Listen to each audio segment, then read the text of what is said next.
It's been almost exactly 2 years since I last did an episode in my series of SCPs as Superheroes, and that is a pivotal series in the history of this channel, because it was the first time my audience convinced me to look into and work with SCPs as a topic, and now that's ballooned into being one of my absolute favorite things to work with on this channel, from turning Pokemon into SCPs, to turning SCPs into dragons or various cartoon and video game characters into SCPs. It's all been super fun to work with, but as a bunch of people have pointed out, we are long overdue to return back to that original series. So I've gone back through suggestions from other SCPs people have recommended I work with, and today we finally return to SCPs as Superheroes. Let's go!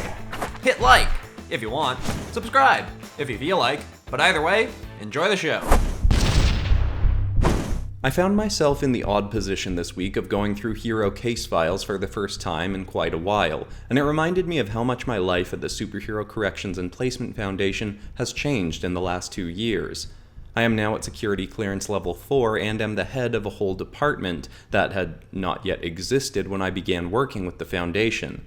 Of course, being the leader of the new Multiversal Hero Outreach program has given me a different set of responsibilities, but this does still at times require me to brush up on information of heroes from my own world. One of the primary case files I inspected was the updated logs on Hero 1471, known only by the name MalO. She is a hero who goes about her work in a very different and unique way to other heroes on our registry. She has an app available on any modern app store, and those who download it will be on her radar for protection. Once the app is downloaded, it will not appear in a traditional way as an app on your phone, but will run in the background and will be actively monitored by MalO. It will then alert her if the person carrying the phone becomes overwhelmed by feelings of fear and danger. She will then be able to teleport herself within 45 feet of your location and can use her elevated speed, strength, and hound-like senses to fight off what or whomever may be threatening you. There is currently no evidence that she leads a normal life outside of her hero work.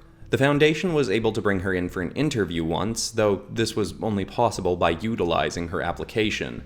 A D-Class personnel member, that is to say a death row inmate the Foundation brings in for our registered heroes to use as live foes to train against, was given a cell phone with the app downloaded on it, then was locked in a room with Hero Case 049, also known as Depestulus.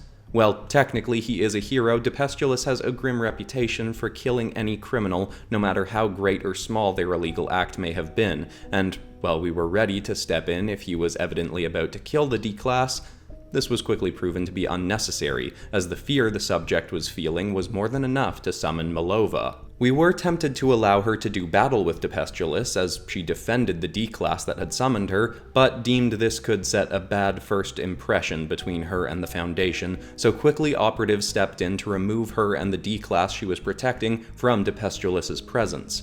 She was then properly registered and interviewed about where she had acquired her powers. She claimed to have no memory of her origin, simply that she had been a hero for the last 5 years and went wherever she felt called. Even while sitting in that meeting, she said she could sense 3 people who had her app and were in danger. She apparently never sleeps or eats or does any normal human activities. All she does is hop from person to person, rescuing those in need. When she is not needed, she simply rests in an empty void until she senses that she is needed again to protect some lonely and scared person. A currently running theory is that MalO is not a naturally born human, but is in fact some sort of program that can spawn a sentient being. Essentially, that her very existence is brought upon by the app itself, though the way this could be possible is still unclear, as is who may have created the app in the first place. That information could be useful considering what I'm currently looking for, but currently we have no further leads that I could follow.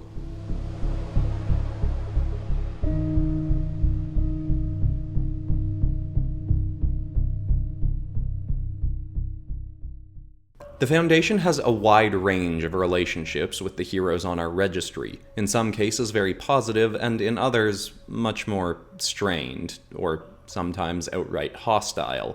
I was reminded in my research of our relationship with Hero Case 4511, or Steel Swine, which tends to be a relationship that straddles the line between cooperative and complicated. He is a hero who was first discovered running his own operations out of an abandoned meatpacking factory in Chicago. It seems the majority of people in the surrounding area knew who he was, as he regularly thwarted any villain activity that was too dangerous for the police or lower-tier heroes of the region. The one caveat was he would only continue his work if he was provided with the various items he requested.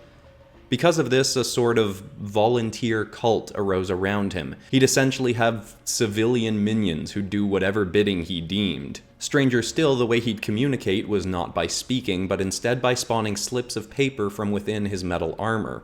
So long as the demands on the paper were met, he would continue to protect those who needed him. His powers included strength great enough to lift an 18-wheeler with a single hand, as well as the ability to project flames from his mouth, eyes, chest, and forearms. It seems his armor can be damaged and scratched, but even in conflicts against high-level threat villains, he has never been witnessed to be genuinely injured. It is also unclear if he in fact has a human form beneath his armor. He has never been seen out of it, and looking through the slats in the armor only seems to show a raging inferno of flames within. Even still, with all his strange mysteries and quirks, Steel Swine was still clearly a force for good in his region. Eventually, though, a less demanding hero was placed in his area of Chicago by our Foundation, and Steel Swine was brought in to attempt to interview him and consider new placement. He was asked many questions, but never responded directly to any of them. The first communication he had for us was simply to eject another slip of paper, on which was the words, "A dwelling of my own." After some debate, it was deemed that he was asking for a permanent residence in the Foundation if he was to do any work alongside us. He was provided with Foundation housing and soon after produced a new slip, on which was the same message as before, but followed by the word, "satisfied." We then started a system of providing him with the things he asked in exchange for sending him against villains that were too dangerous for the heroes of a certain threatened region. This worked well in the early days, but over time Steel Swine's demands grew more frustrating and difficult to keep up with. His demands have included multiple drums of oil that he drinks, wheelbarrows full of metal, live pigs that he kills and consumes by opening his chest plate and sticking them inside, a D-class personnel that he uses as a footrest whenever he sits down, and even multiple pet dogs that he never picks up after. There has been conversation about whether he could be moved out of Foundation housing if his demands grow too bizarre or difficult to satiate, but for the time being it is undeniable that his strengths and skill sets are a major asset to have available for Foundation use.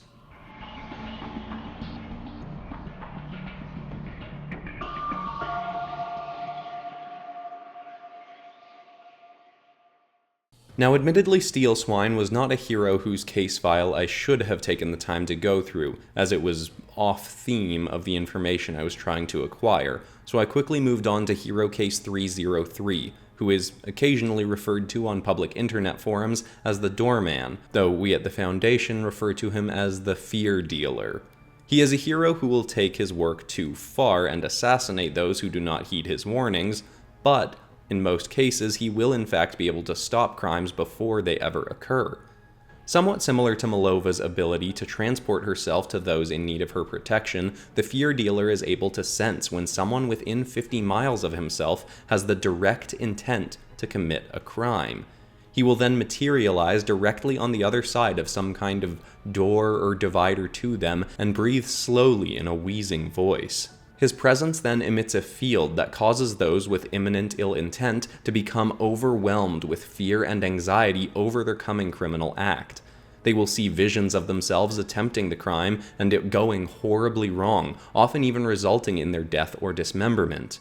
Additionally, this field he creates will also cause electronic equipment to malfunction, so if there were particular tools or gadgets required by the criminal for the act they were intending, those would no longer be reliable as assets. In roughly 98% of cases in which the Fear Dealer has reportedly appeared near a pending criminal, they have simply reconsidered and decided against partaking in their criminal act, which is why little effort has been made to bring Hero 303 in. However, there are cases in which the fear dealt out to a criminal is not enough to dissuade them, and this seems to make the Fear Dealer very angry. If the criminal does not heed the silent but dreadful warning, and they commence with their criminal act, the Fear Dealer will utilize a set of fang-like blades to impale and brutalize his victim. In combat, he seems to have little in the way of miraculous abilities, but he has never been seen to be injured, and his weapons, while looking fairly rudimentary in build, have shown able to pierce through any material they impact. An odd addition to this hero's actions is that he seems to have a slight penchant for stealing himself, though not in any harmful capacity. Those who have encountered the fear dealer and lived have later stated that oddly specific items have been taken from their home or place of work upon his departure, such as a container of powdered coffee creamer, a stopwatch, tools from a set of surgical equipment, and even a small selection of chemicals from a chemistry teacher who confessed to be considering making methamphetamines prior to his encounter with the hero. If his ratio of criminals stopped to criminals slain does increase, we will likely have to bring in the fear dealer for some sort of correction. But for the time being, he is generally considered to be one of the more effective heroes in terms of stopping crimes while keeping collateral damage to a minimum.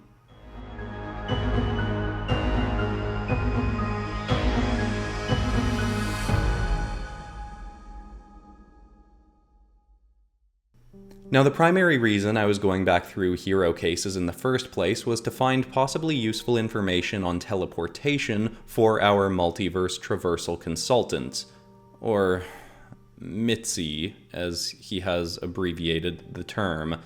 In exchange for free reign to teleport in and out of our dimension as he pleases, this consultant has been providing us with significantly useful information about the multiverse and the various realms of it he has visited and done his own hero work in.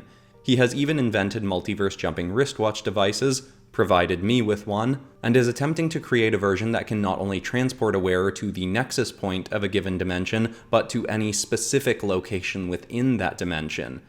To attempt this, he requires information on the methods different heroes use for teleportation. I still find this consultant to be an incredibly infuriating man to interact with, but my reluctant partnership with him has garnered me the elevated status position I hold in the Foundation today, so I suppose I am somewhat grateful to have him as an ally. Aw, if that ain't the sweetest thing you ever did say about me, Apple Squash, I'm somewhat grateful to know you too.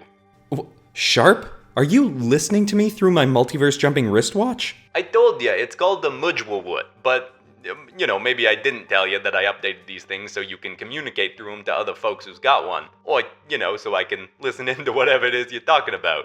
My bad, but hey, you got anything else on those teleporting heroes yet or what? I was just recording my log on the final one I researched. Her name is Iris Thompson, Hero Case 105. She has the very unique teleportation ability to transport herself through photographs she has taken of any location. Of course, she does not readily use this ability for teleportation purposes, but it is technically a possibility for her. More commonly, how she will use her ability is that she wears a visor with a camera on it that is directly linked to a tablet she carries with her. On it are thousands of photographs she has taken and cataloged, instantly updated with any new pictures she takes. Thanks to her abilities, the pictures will appear to her not as still images, but as if they are live-streamed feeds of the location that was photographed, so she can see whatever is happening in that location. Further still, she can stick her hand, face, or even objects she carries back through the tablet and photo to then interact with anything currently in the place where the picture was taken from. For instance, if she took pictures of all the exits to a villain hideout, then other heroes stormed the facility and the villains attempted to flee, she could see through her photos which exit they were fleeing out of, stick her hand through the photo with a stun gun, and shoot the criminals to stop them in their escape. Unfortunately, to use this as a full-body teleportation effect, she would need to carry a screen or have a printed photo large enough for her to step her full body through. Because of this, studying her may be a dead end in terms of what you are after.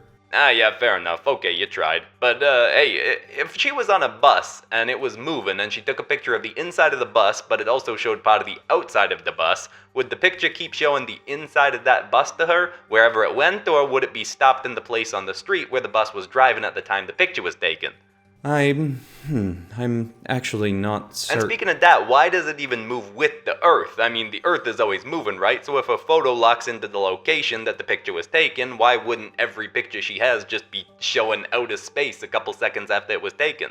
Sharp, I don't have any further information. Or what if she took, like, a super up-close picture of a turtle's face, like, so close you couldn't see anything else in the picture? Would the turtle eventually walk out of the picture and just reveal whatever was behind it? Or could she just always be able to reach through that photo and pet that one turtle on the head? Oh, how do I hang this thing up?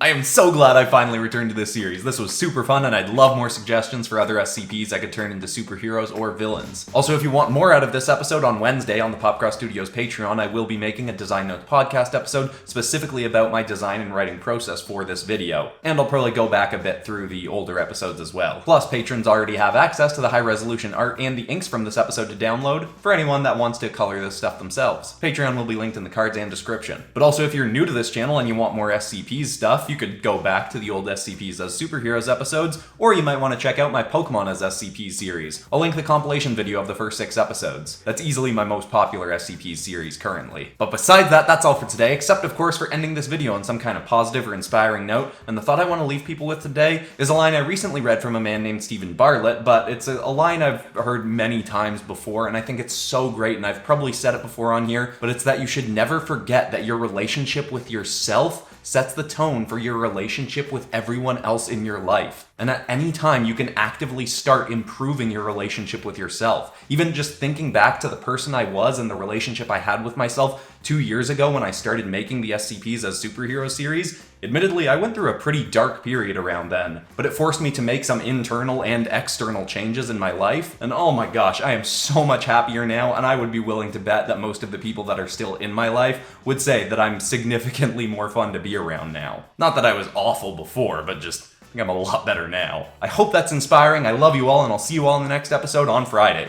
Goodbye.